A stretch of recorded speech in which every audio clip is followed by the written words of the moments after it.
함께 말씀의 숲으로 들어가겠습니다. 우리 믿음의 권속들, 이런 말이 있어요. 태도가 고도를 결정한다, 이런 말이 있어요.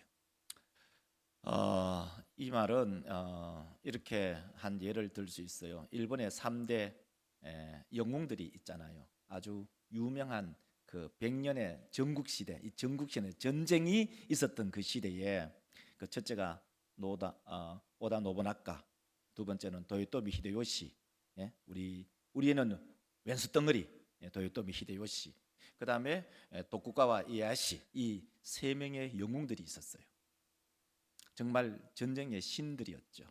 근데 그 중에서도 오늘 한 사람은 우리의 가장 우리나라를 아프게 했던 풍신수길, 바로 도요토미 히데요시의 이야기예요. 이 도요토미 히데요시라는 사람 보세요. 안 생겼잖아요. 안 생겼잖아요. 못 생겼잖아요. 이 도요토미 히데요시는요, 첩의 아들이었어요. 모양도 그렇게 볼품이 없어요. 신분도 비천해요. 근데 이 사람이 크게 이제 출세하는데 그의 태도를 보면 알 수 있어요. 자기의 주군이 자기보다 3살이 작아요.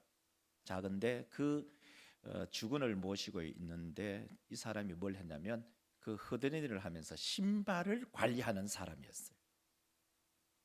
근데 어느 날 이 오다 노부나카가 신발을 딱 신었는데 신발이 따뜻한 거예요. 그래서 이 오다 노부나카 생각하기를, 어떤 놈이 내 신발을 깔고 앉았지? 엉덩이로 깔고 앉아 있으니까 신발이 이렇게 따뜻해져 있는 거야. 그때 도요토미 히데요시가 딱 나오면서 하는 말이, 쇼군, 저는 저의 주군인 소군이 따뜻한 신발을 신게 하기 위해서 그 신발을 품에 품고 있었다는 거예요. 근데 그 자기 주군인 오다 노부나카가 딱 나오니까 품에 품고 있던 신발을 딱 내놓은 거예요. 그러면서 이 도요토미 히데요시가 출세의 길을 가게 되는 거예요. 이 말이 무슨 말이냐면 바로 그예요. 그 사람의 태도가 그 사람의 고도를 결정한다는 거예요.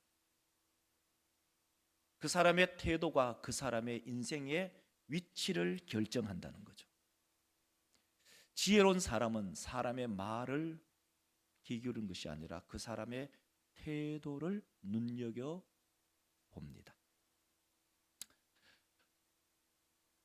오늘 이 본문 말씀은 레위기서 10장의 말씀입니다. 이 레위기서 10장은 정말 어마어마한 본문이죠.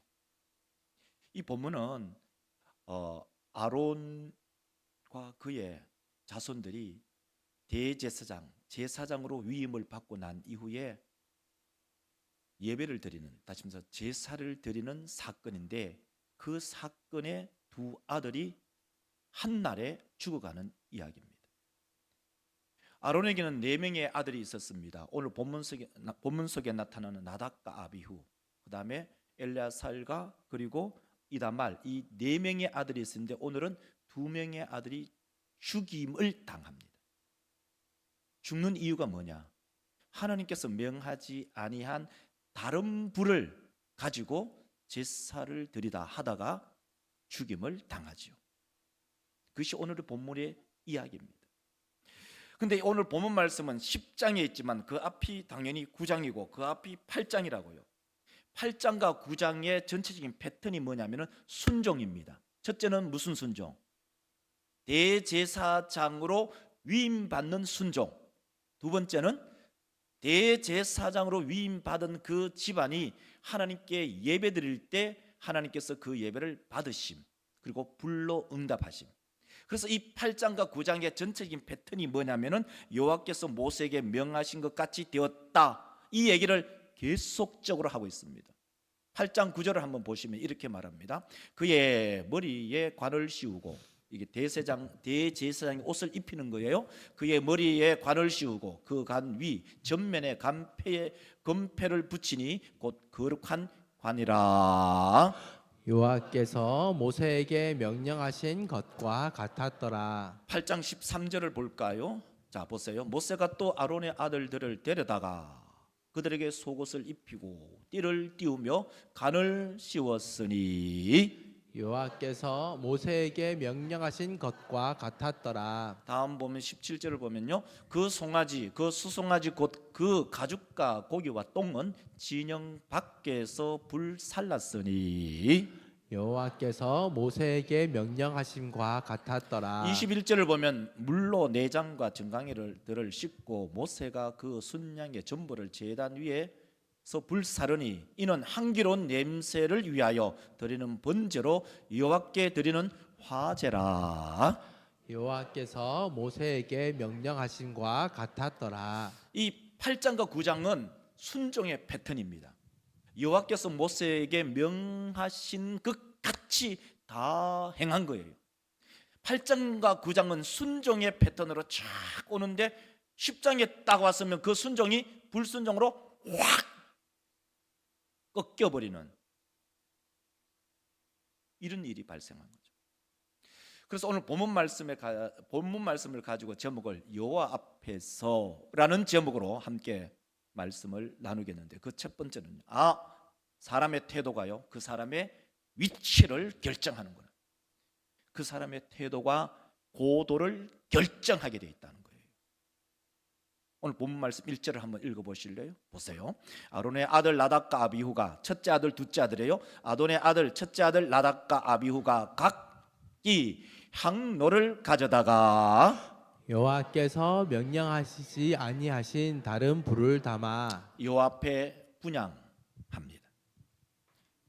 오늘 본문 말씀에 보면 이미 8장과 9장에서는 여호와께서 모세에게 명하신 대로 다 행했어요. 순종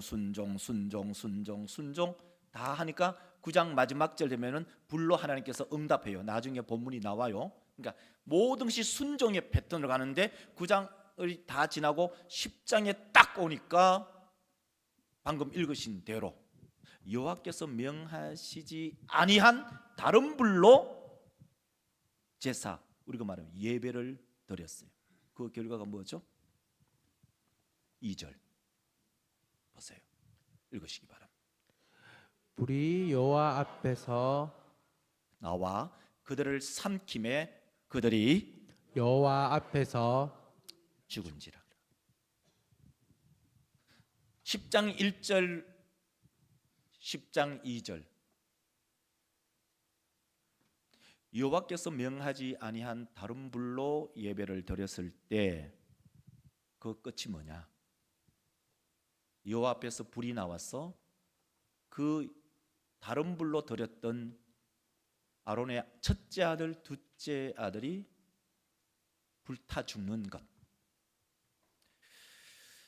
2절에서는 2절 다시 한번 보여주시면 2절은요 이렇게 우리한테 들려져요. 불이 여호와 앞에서 나왔다. 오늘 설교 제목이 여호와 앞에서예요. 여호와 앞에서 나와 그들을 삼킴에, 이 삼킨다면 히브리어로 아칼, 먹어버린 거예요. 불이 확 먹어버린 거예요. 그래서 여호와 앞에서 그들이 죽는 겁니다. 자, 우리 믿음의 성도들이요, 우리는 예배를 드릴 때 우리 예배의 태도가 어떠냐 하는 거예요. 우리가 하나님 앞에 예배 드릴 때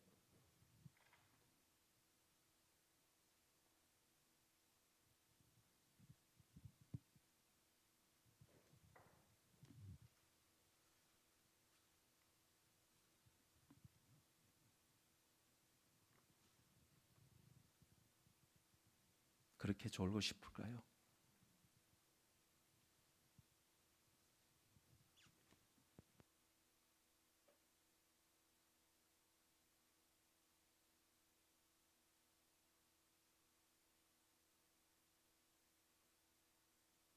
우리가 하나님께 예배 드릴 때 예배의 태도가 어떠냐는 거예요. 환경을 말하는 게 아니에요. 우리의 태도를 말해요.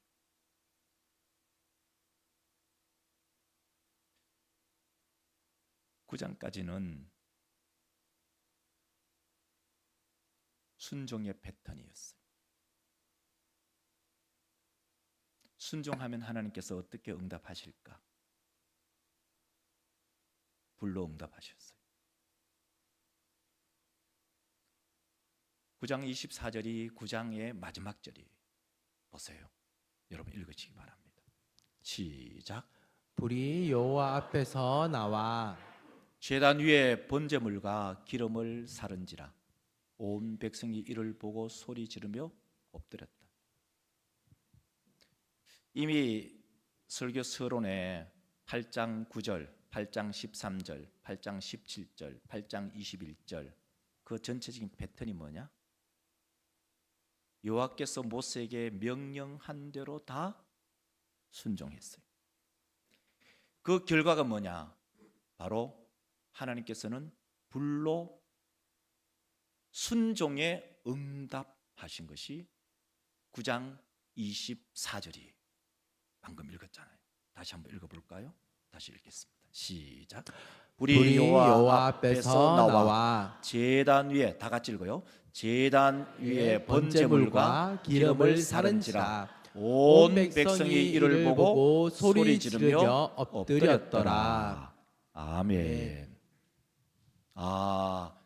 하나님께 예배를 우리가 온 마음을 다해서 드리면 하나님께서 불로 응답하시는구나.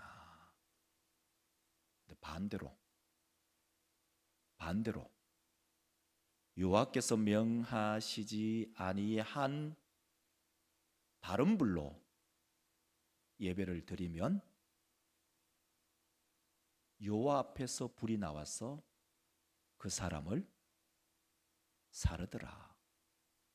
이것이 극명하게 대조되고 있잖아요. 그러면 우리는 어떻게 예배를 드릴까?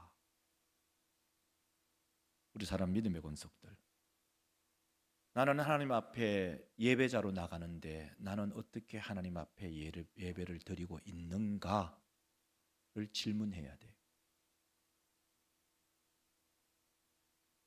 하나님이 자비로우시고 은혜로우시니 우리가 우리 마음대로 내 마음대로 예배를 드려도 봐주시니 이제 그 배려가 그 은혜가 잦아지니 이제는 방종으로 흘러요.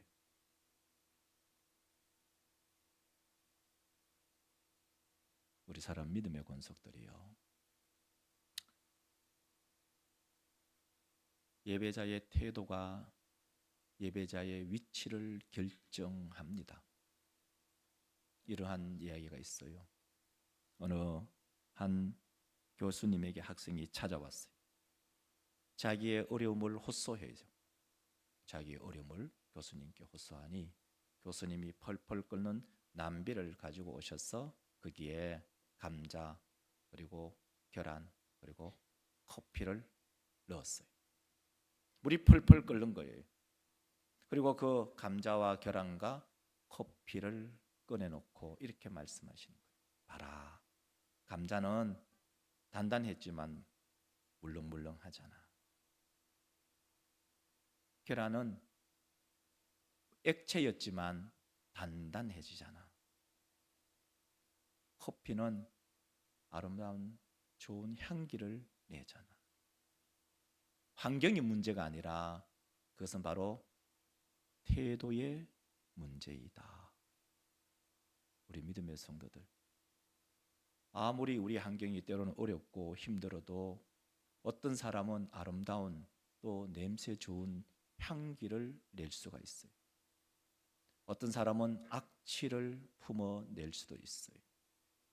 우리 믿음의 권속들, 물론 세상에서 때로는 외롭고 어렵고 힘들고 고난을 당하지만 그러나 주의 전에 올라와서 하나님께 예배드릴 때에는 향기를 하나님께 올려드리는 우리 모든 믿음의 권속들이 되시기를 주의 이름으로 축원합니다. 아멘. 사무엘하 6장을 보면은 오벳에돔 집에서 그 법궤가 다윗성으로 올라올 때에 두 사람을 우리는 극렬하게 볼 수가 있습니다. 한 사람은 다윗이고 한 사람은 그의 아내 미갈입니다. 다윗은 법궤, 하나님의 법궤가 다윗성으로 들어옴을 통해서 얼마나 기쁘고 얼마나 행복하고 얼마나 즐거웠는지 춤을 춥니다. 자기의 옷이 내려가는 줄도 모르고 얼마나 하나님께 찬양하고 얼마나 온 마음을 다해서 집중해서 하나님께 영광 돌리는지. 근데 그것을 본 아내 미갈은 비웃습니다. 남편을 비웃어요. 그때에 다윗은 그 마음에 하나님의 불로 응답을 받았다면 미갈은 그의 태문이 닫혀버리는 심판의 불을 받게 됩니다. 우리 사람 믿음의 권속들, 우리는 예배자로 하나님께 나아갈 때 어떻게 나아가겠습니까? 우리는 하나님께 나아갈 때 어떤 모습으로 나아가겠습니까?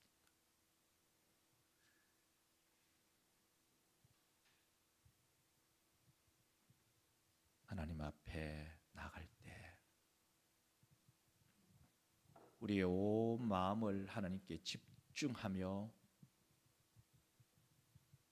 나아가는 우리 모든 믿음의 권속들이 되시기를 주의 이름으로 축원합니다. 아멘. 두 번째로는 왜 예배의 태도가 예배자의 고도를 결정할까 하는 질문을 던지고 싶어요. 왜 예배의 태도가 예배자의 고도를 결정할까? 한번 질문해 볼까요? 나는 하나님을 어떻게 인식하고 있는가? 인식의 문제는 곧 그 사람의 태도의 문제와 직결되죠. 진짜 하나님이 있는가? 한번 여러분 물어보세요. 자신에게.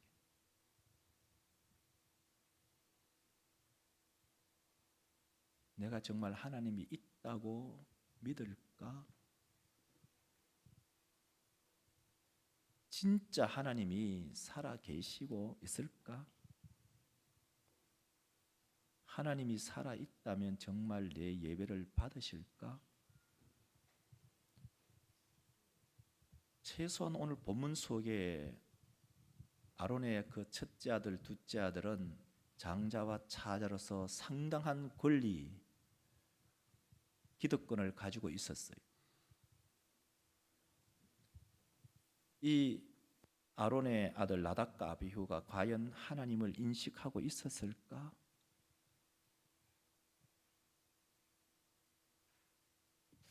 아론의 아들 나답과 아비후가 하나님이 진짜 살아 있다고 생각했을까?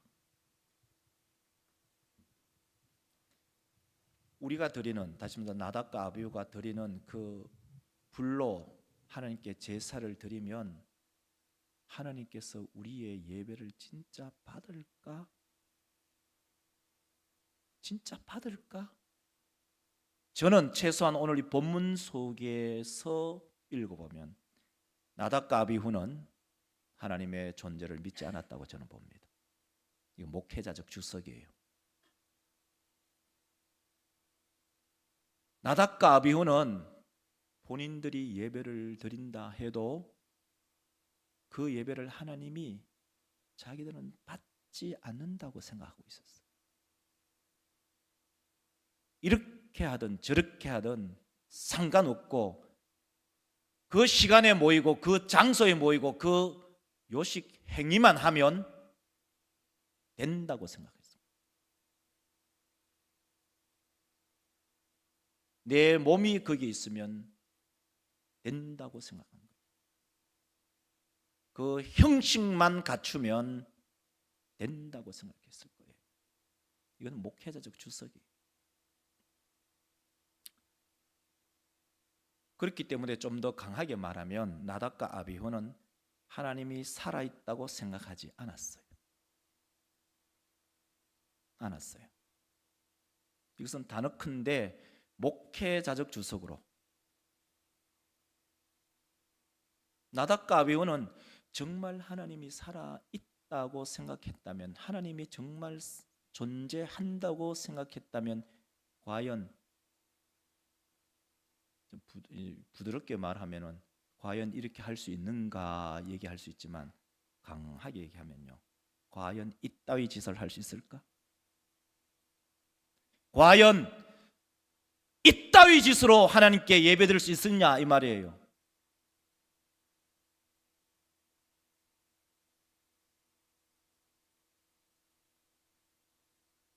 나답과 아비후는 하나님이 있다 생각 안 했어요. 정말 하나님이 있다고 생각했다면 방금 전에 자기 아버지 위임받고 하나님께 예배드려서 불로 응답받은 것을 자기의 눈으로 가장 가까이서 봤는데, 아버지가 아들 나답과 아비후에게 너희들 예배 집전해라 라고 할 때 이따위 짓을 할 수 있을까? 이것을 우리 현대인들의 언어로 말한다면 그 사람은 하나님을 생각하지 않아요. 하나님을 무서워하지도 않아요. 하나님을 경외하지도 않아요. 하나님을 존재한다고 생각하지도 않아요. 그래서 자기 마음대로 해버리는 거예요.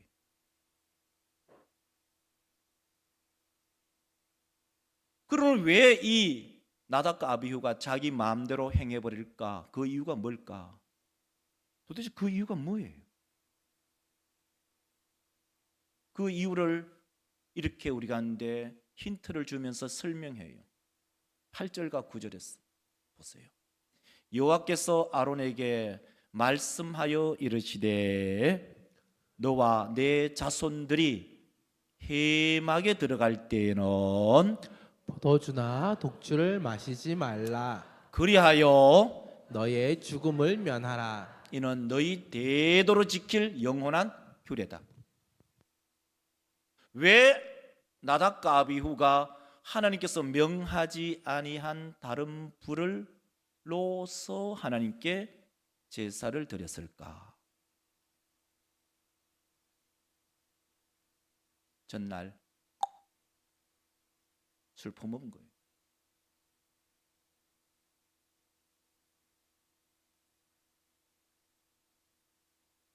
그러니까 하나님께서는 모세를 통해서 나답과 아비후에게 너희들 독주, 포도주 절대로 마시지 마라.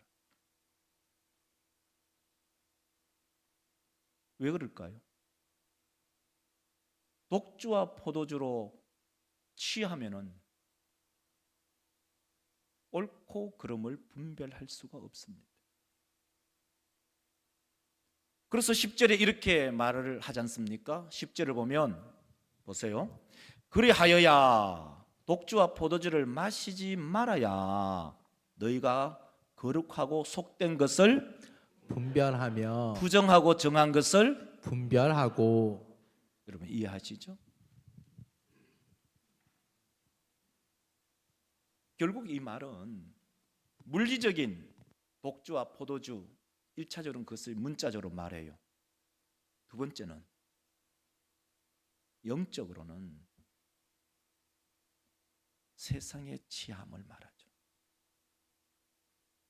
세상의 가치관으로, 세상의 생각으로 예배의 자리에 나오는 거죠. 그게는 하나님의 존재하심도 없어요. 하나님을 경외하는 마음도 없어요. 하나님을 두려워하는 마음도 없어요. 하나님을 사랑하는 마음도 없어요. 하나님을 찬양하는 마음도 없어요. 왜죠? 세상의 포도주와 세상의 독주에 취했기 때문에. 우리 모든 믿음의 권속들, 여러분은 예배를 어떻게 생각하시나요? 2025년 한 해를 뒤돌아보면서 나는 예배를 어떻게 생각하며 예배에 참여했는가? 우리 믿음의 권속들, 하나님께 나올 때에 하나님의 살아계심을 믿는 우리 믿음의 권속들이 되시기를 주의 이름으로 축원합니다. 아멘. 하나님께 예배 드릴 때 하나님께서 우리의 예배를 받으십니다 라는 그 믿음으로 이 자리에 참여하시기를 주의 이름으로 축원합니다. 아멘. 하나님 앞에 우리가 다른 불로 드리면 하나님께서 우리의 예배를 받지 아니하실 뿐만 아니라 하나님께서는 심판의 불로 우리에게 징계하심을 기억하는 우리 믿음의 성도들이 되시기를 주의 이름으로 축원합니다. 아멘. 그러므로 우리의 온 마음을 다해서 우리의 온 정성을 다해서 허탄한 생각을 버리고 우리 하나님께 집중하여 예배드리는 우리 믿음의 권속들 되시기를 소망합니다. 그러려면 여러분 기본적으로 우리는 11시에 예배를 드린다는 것은 오래전부터 약속이 있어요. 이 약속은 바로 하나님과의 약속이에요. 그러면 11시에 딱 시간 맞춰서 오려고 하면 사람이 뭔가 실수하거나 빠져놓은 것이 있으면 다시 되돌아가야 되는 경우가 있어요. 그러면 최소한 30분 전에 예배실에 입실, 좀 더 50보, 소 100보 양보하면 최소한 11시 10분 전에는 예배당에 나와서 앉아 계셔야 돼요. 오늘 설교 본문은 어디인가 한번 읽어보고, 오늘은 기도하시는 장로님 당번이 누구인가 한번 보고 위에서 기도하고, 오늘 나에게 주실 말씀을 기억하면서 묵상하면서 기대하고 그 말씀을 받을 마음의 준비를 하고, 하나님 우리 찬양대가 하나님께 찬양 올릴 때 하나님께서 그 찬양을 받아 주옵소서. 찬양대를 위해서 기도하고,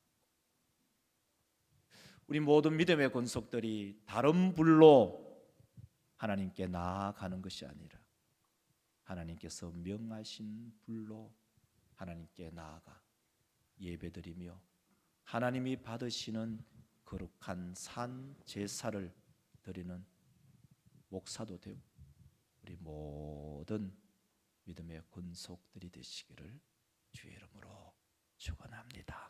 아멘. 기도합시다. 하나님, 오늘 우리 사랑하는 믿음의 권속들